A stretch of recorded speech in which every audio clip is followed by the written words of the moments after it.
Well, we were so excited. Stevie had a low-risk pregnancy, and we were right on target. Her 28-week ultrasound was normal. She met all the measurements that a baby should at 28 weeks, and we went on vacation.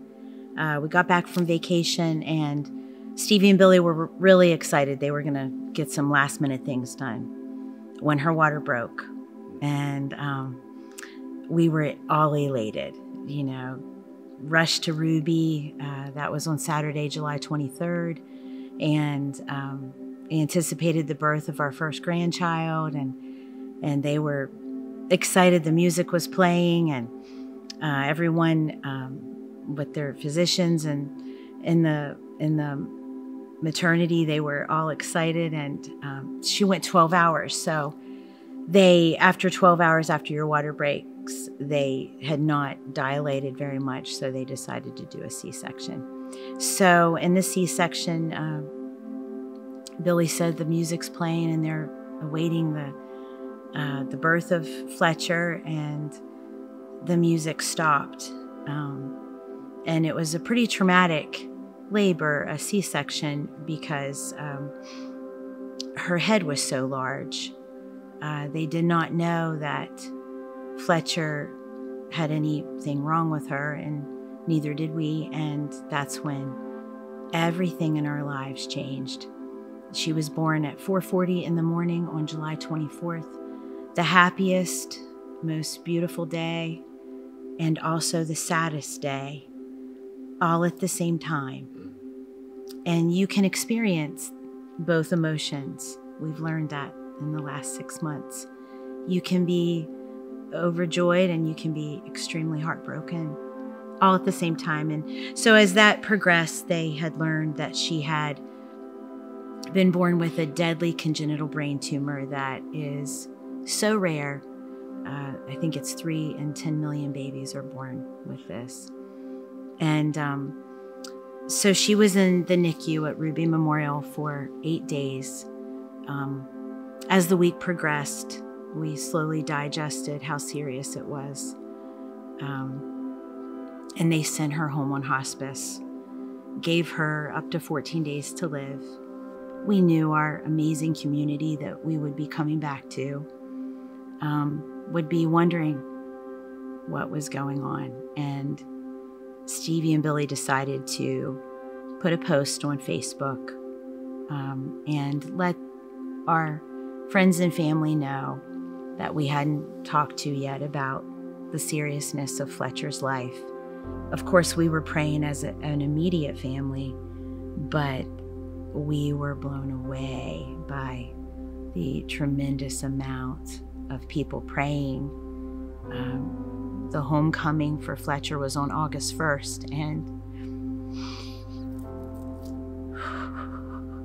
as we came to Garrett County, there were pink bows, and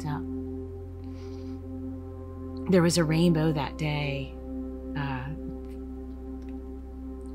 There were people on Facebook putting pink bows on their profile pictures. There was this outpouring of love, and people were praying.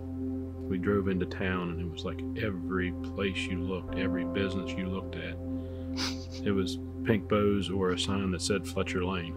In this valley experience, which was the lowest of our life, the chapel at Ruby, we went and begged God, you know, just sort of like Jesus in the Garden of Gethsemane. I mean, just please, is there any other way through this? Like, could you just miraculously take the tumor out before we get, you know, just, you're begging God.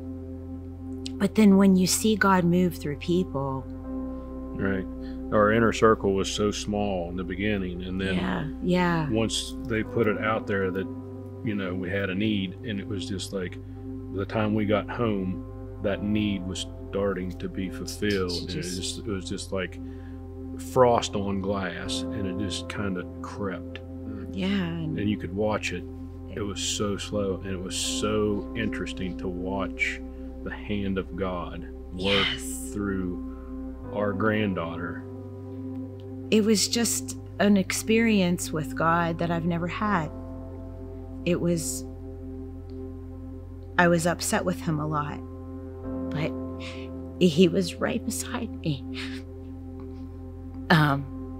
And unshakable faith comes from faith that's been shaken, without question. And he's given me unshakable faith, because even when you're upset and your prayers aren't answered and things don't look promising and there is no hope from the world's view, this isn't good, you can be upset with God. You're allowed. And he is not going to leave your side. It's just like when your children are upset with you because you're not answering what they need. You're not leaving them. There's a reason that they just can't understand. And so my faith grew in understanding that I will never understand. In the 3rd month, Stevie wanted to get a third opinion. She felt an urge. She felt something in the spirit was telling her. Yeah. And she called up Traci, and she says, I feel like we should get a third opinion. And Traci says that's normal to feel that way and that you should. The hospice nurse came in the next day, and were making small talk. And Lisa said to her, she said, well, we had a hospice meeting last night. And this is after Stevie said that she was going to get a third opinion from St. Jude. So the hospice nurse came. She said, yeah, we were talking last night, and they were just making small talk. But she says, Dr. Miller said asked me in the hospice meeting if you guys had thought about St. Jude. And of course, Stevie's eyes lit up, and she says, there's my sign. There's my sign. There's my sign. Yeah. And it's just like, and from that moment, she knew that that's what she was supposed to do. She filled out the paperwork. She sent the scans. She sent the emails. She dotted all the I's, crossed all the T's. And it wasn't but 3 days that they called back and said, we want to see her. In the 3rd month of Fletcher's life, at her 3rd opinion on the 3rd day, they took 3 pounds of fluid off of her brain. Her eyes came up. She discovered sight. She, it was like her birthday. It was like she saw everything. All of this opportunity and hope that St. Jude gave our family. As we look back, Dave, we think if Johns Hopkins would have said, come on in and we can do this for you, I don't believe God would have got the glory. If Ruby could have done something earlier on, the power of prayer in our community and beyond. There was a video made with 50 states and 11 countries on it. Every state had a sign. We are praying for Fletcher. The multitude of people Fletcher's purpose became so evidently clear that it wasn't about what we envisioned. It was much bigger. And unanswered prayers, for those, we have so many friends with children in heaven. We're very sensitive to that. Because Fletcher, we prepared for her to go to heaven. Not grieving her, but knowing that her salvation was secure and that more than likely was going to happen because of all of the greatest doctors telling us that's exactly what we could expect. So when St. Jude opened the door and said, oh, she has to have shunt surgery before we can even look at an MRI. Stevie and Billy, a bird could have flew in their mouth. Like, you mean you can help her? Yeah. We've lived that tangible presence of God being with us and experienced no hope. And now we have all this hope. Fletcher could grow up. There's no doubt in my mind, no doubt in my heart. Mark 11:22, I know it like my name. I have no doubt in my heart that God can remove this tumor. But I've also learned through this experience that His will is okay with me. And so anyone that may be watching this that have unanswered prayers and no hope, God is with you. God is not leaving your side. Just because you don't feel that your prayers are being answered, God is with you. And there is a reason that you will never understand, or you may understand down the road. But yeah, we're in the targeted treatment, and you're 6-month-old today. Praising God, and she's a half a dozen today. We're better because of everything she's brought to our life.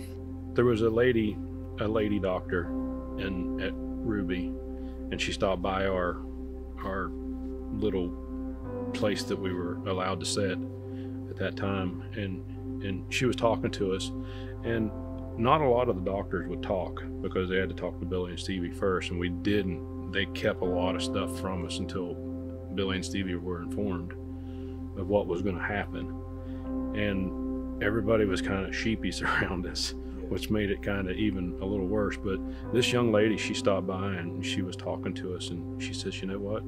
She said, no matter what your outcome is, Fletcher will know nothing but a lifetime of love.